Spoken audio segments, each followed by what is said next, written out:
স্বাগত ডিবিসি সংবাদে, আপনাদের সাথে আছে হিমাদ্রি রাহা। টানা দুইবারের পর বিরতি দিয়ে ফের প্রধানমন্ত্রী হওয়ার সুযোগ রাখার পক্ষে বিএনপি। এছাড়া রাষ্ট্রপতির ক্ষমতা বাড়িয়ে ভারসাম্য আনতে চায় দলটি। আর তত্ত্বাবধায়ক সরকার ছাড়া অবাধ সুষ্ঠু নির্বাচন সম্ভব নয় বলে মনে করে বিএনপি। এছাড়া অর্থ ও আস্থা বিল, জাতীয় নিরাপত্তা ও সংবিধান সংশ্লিষ্ট বিষয় ছাড়া সংসদ সদস্যরা স্বাধীনভাবে মতামত দিতে পারবে এমন সুপারিশ দলটির। জুলাই বিপ্লবে আমূল রাষ্ট্র সংস্কার জন আকাঙ্ক্ষার কেন্দ্রবিন্দুতে পরিণত হয় গঠিত সংস্কার কমিশনগুলো নিয়ে গঠন করা হয়েছিল জাতীয় ঐকমত্য কমিশন। রাষ্ট্র সংস্কারের কমিশন স্প্রেডশিটে ১৬৬টি সংস্কারের সুপারিশ করলে বিভিন্ন বিষয়ে মতনৈক্য তৈরি হয় রাজনৈতিক দলগুলোর সাথে। দেশের অন্যতম প্রধান রাজনৈতিক দল বিএনপির সাথে সংবিধান, নির্বাচন কমিশনের মতো ৫টি সংস্কার কমিশনের প্রস্তাবনার বিষয়ে ভিন্নমত নিয়ে ঐকমত্যে পৌঁছানোর লক্ষ্যে গত সপ্তাহে প্রথমবার বৈঠক করে বিএনপি। সেসব নিয়েই দ্বিতীয় দফায় রবিবার জাতীয় সংসদ ভবনের এলডি হলে ঐকমত্য কমিশনের সাথে বৈঠকে বসে দলটি। আলোচনার অগ্রগতি নিয়ে দলের স্থায়ী কমিটির সদস্য সালাউদ্দিন আহমেদ বলেন, সংবিধানের মূলনীতি নিয়ে কমিশনের সাথে ঐকমত্যে এসেছে বিএনপি। এখানে যে সমস্ত প্রস্তাব এসছে, স্থানীয় সরকারকে স্বায়ত্তশাসন, শক্তিশালী ও আর্থিক স্বাধীনতা ইত্যাদি নিশ্চিত করানোর বিষয়ে যেটা সংবিধানে উল্লেখ করার জন্য তাদের প্রস্তাব, আমরা বলেছি এগুলো আইনের মাধ্যমে করাটা সমীচীন হবে, তবে আমরা নীতিগতভাবে একমত। কথা বলেন নির্বাচনে প্রার্থীর ন্যূনতম বয়স, প্রধানমন্ত্রীর বিদ্যমান ক্ষমতা বহাল রেখে রাষ্ট্রপতির ক্ষমতায়ন সহ নানা গুরুত্বপূর্ণ বিষয়ে। Not more than 2 consecutive terms একজন ব্যক্তি প্রধানমন্ত্রী হতে পারবেন না, তারপরে একবার গ্যাপ দিয়ে তার পরবর্তীতে যদি ফ্রি ফেয়ার ইলেকশনের মাধ্যমে যদি সেই পার্টি আবার মেজরিটি পায়, তারা কাকে নির্বাচিত করবেন সেটা অপশন ফ্রি থাকা উচিত।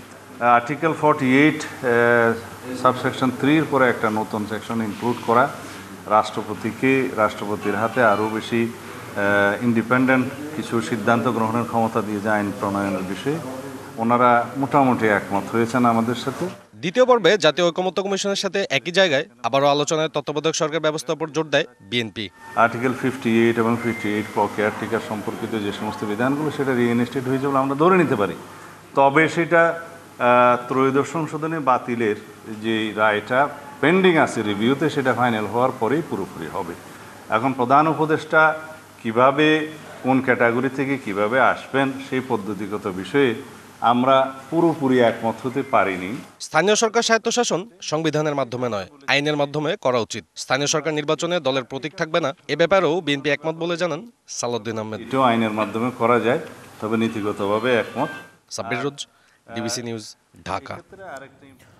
নির্বাচন কমিশনের ওপর সরাসরি আস্থা না রেখে সামগ্রিক সংস্কার প্রক্রিয়ায় জোর দিয়েছে জাতীয় নাগরিক পার্টি এনসিপি। দলটি বলছে, বর্তমান কমিশনের অধীনে নয়, বরং ঐকমত্য ও নির্বাচন ব্যবস্থা সংস্কার কমিশনের সুপারিশ বাস্তবায়নের মাধ্যমে গ্রহণযোগ্য ও অংশগ্রহণমূলক নির্বাচন সম্ভব। প্রধান উপদেষ্টা রোডম্যাপ ঘোষণার আগে নির্বাচন কমিশনের তৎপরতা সন্দেহের চোখে দেখছে এনসিপি।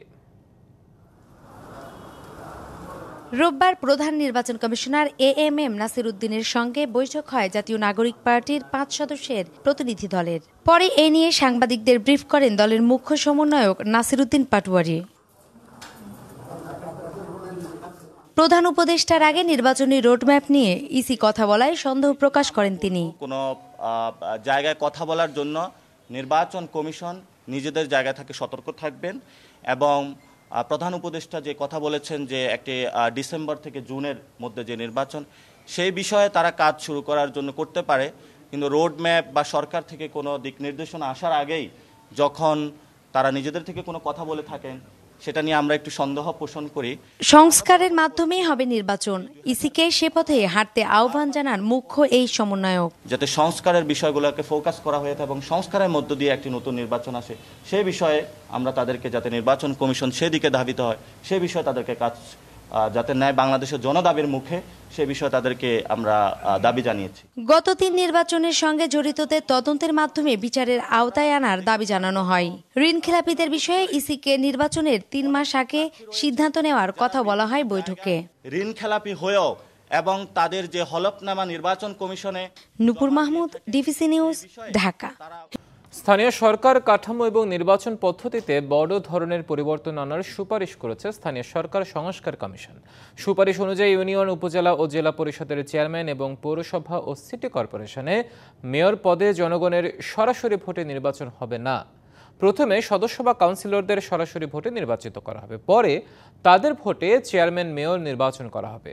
সারা দেশে এক তফসিলেই সব স্থানীয় নির্বাচন করা সহ 180টি সুপারিশ দিয়েছে স্থানীয় সরকার সংস্কার কমিশন।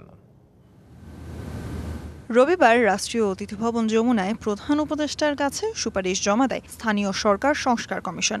সন্ধ্যায় ফরেন সার্ভিস একাডেমিতে সাংবাদিকদের মুখোমুখি হন কমিশনের সদস্যরা। ইউনিয়ন এবং উপজেলা বিচার ব্যবস্থা আমরা রেকমেন্ড করেছি। স্থানীয় এবং জাতীয় নির্বাচন দুটি গুরুত্বপূর্ণ জানিয়ে কমিশন প্রধান বলেন, কোনটি আগে কোনটি পরে সে সিদ্ধান্ত সরকার এবং রাজনৈতিক দলগুলোর। তবে স্থানীয় নির্বাচন অবিলম্বে হওয়া উচিত বলে মনে করেন তিনি। স্থানীয় নির্বাচন ইম্পর্টেন্ট, জাতীয় নির্বাচন ইম্পর্টেন্ট। এটাকে একটার আগে একটা পরে একটা করলে আর একটা করতে পারবো না, এই জাতীয় শর্তই বোধহয় আমার মনে হয় এটা অমূলক কথা। দুইটাই করতে হবে। তো আমরা চাই স্থানীয় নির্বাচনটা অবিলম্বে করা হোক, কারণ এটা কোনো অন্য রাজনৈতিক কনসিডারেশন না। এ সময় একক তফসিলে সারা দেশে স্থানীয় সরকার নির্বাচন আয়োজনের সুপারিশ করা হয়। দেয়া হয় মেয়র বা চেয়ারম্যান নির্বাচন সরাসরি জনগণের ভোটে নয়, কাউন্সিলরদের ভোটে করার প্রস্তাব। পার্লামেন্টে এমপি ইলেকশনটা হয়, প্রাইম মিনিস্টার ইলেকশন বা মন্ত্রী ইলেকশন হয় না। সেইভাবে এখানে সব সময় সব টিয়ারে শুধু মেম্বার এবং কাউন্সিলর নির্বাচন হবে। এই নির্বাচনটা যেটা আপনি বললেন, আমরা সিঙ্গেল শিডিউলে একদিনে ইউনিয়ন, উপজেলা, জেলা, পৌরসভা, সিটি কর্পোরেশন সবটা করতে পারব। এছাড়াও উঠে আসে একটি স্থানীয় সরকার কমিশন গঠনের প্রস্তাবনাও। আমরাও লোকাল গভর্নমেন্ট কমিশনটা পুনঃস্থাপন করার জন্য সরকারকে বলবো, এবং তার জন্য একটা আইনও আমরা করে দিয়েছি, খসড়া আইন করে দিয়েছি। সেই আইনটা করে লোকাল গভর্নমেন্ট কমিশনটা করলে যেটা সুবিধা হবে, যে রিকমেন্ডেশনসগুলো আছে সবগুলো রিকমেন্ডেশন বাস্তবায়নের ক্ষেত্রে এই কমিশন সরকারকে সাহায্য করতে পারবে। প্রতি নির্বাচনে 1/3 ওয়ার্ডে নারীদের প্রতিদ্বন্দ্বী হবেন শুধুমাত্র নারী প্রার্থীরাই, এমন সুপারিশও দিয়েছে কমিশন। আসন সংরক্ষণ না, 3 আসনের মধ্যে একটা আসন আলাদা করে ইলেকশন করা, সেটা না করে ওই 3টা আসন 3টা ওয়ার্ড আপনি নির্ধারণ করবেন। এই 3টা ওয়ার্ডে পুরুষ কন্টেস্ট করবে না, ফলে উনি একটা ওয়ার্ড পাবেন এই 5 বছর। Sultana Swarna, DBC news, Dhaka. তিস্তা মহাপরিকল্পনা এখনও ভাবনার পর্যায়ে আছে। এটি এখনও প্রকল্প হয়ে ওঠার মতো কোনো অগ্রগতি হয়নি, এমন কথা জানালেন পরিকল্পনা উপদেষ্টা। একনেক বৈঠক পরবর্তী ব্রিফিংয়ে তিনি বলেন, চীন সহায়তা দিতে আগ্রহী হলেও ভারতের সহযোগিতা ছাড়া তিস্তা প্রকল্প বাস্তবায়ন কঠিন।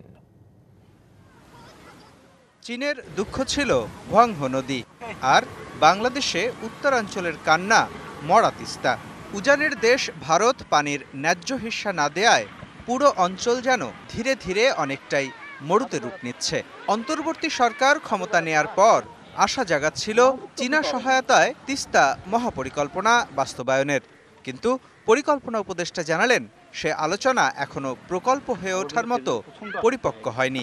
তিস্তা প্রকল্প যেই পানি আসে ভারতের সহযোগিতা ছাড়া আসলে কি হবে, এটা পূর্ণাঙ্গ কোনো পরিকল্পনা এখনো তৈরি হয়নি।